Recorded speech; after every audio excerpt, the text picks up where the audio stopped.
par toi pour faire de grandes choses. Mais qu'est-ce qui se trouve dans ta pensée? Qu'est-ce que tu penses en toi à chaque fois que tu t'enfermes, à chaque fois que tu viens devant Dieu? Qu'est-ce que tu te dis dans ton intérieur? Qu'est-ce que tu dis à l'homme intérieur qui est en toi? Tu lui dis que tu es venu voir un Dieu qui ne parle pas, ou tu es venu voir un Dieu qui parle?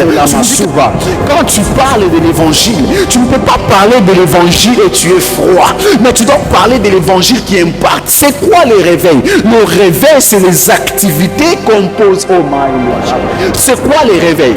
Les réveils, c'est la combinaison des écritures et des effets. Quand on parle du réveil, on doit aussi voir les signes qui accompagnent les réveils.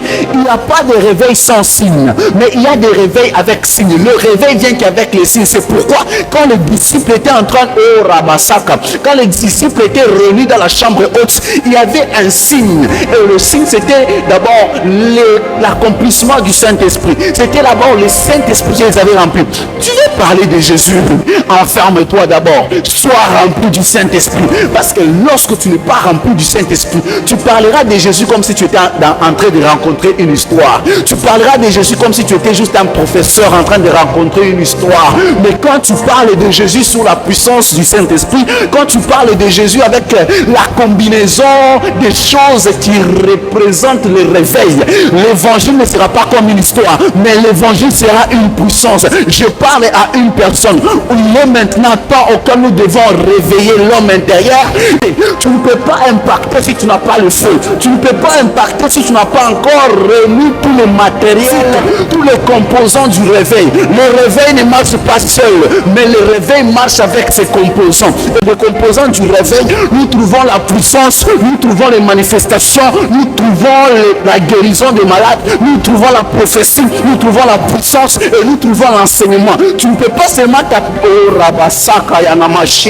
tu ne peux pas seulement te baser sur une chose et penser changer une génération et penser changer tout un système. Non, il est impossible. C'est lorsque tu marches avec tous les composants du réveil que tu verras qu'une génération sera touchée. Je parle à une personne.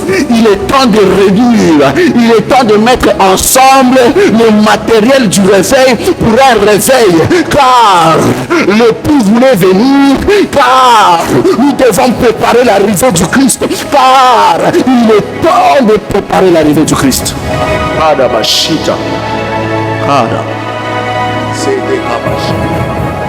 Oh, prépare l'arrivée du Christ.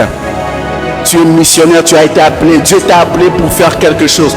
La chose que Dieu t'a appelé à faire, c'est de préparer son église. C'est de préparer son église du Christ, pour que l'épouse du Christ, pour que l'église soit prête.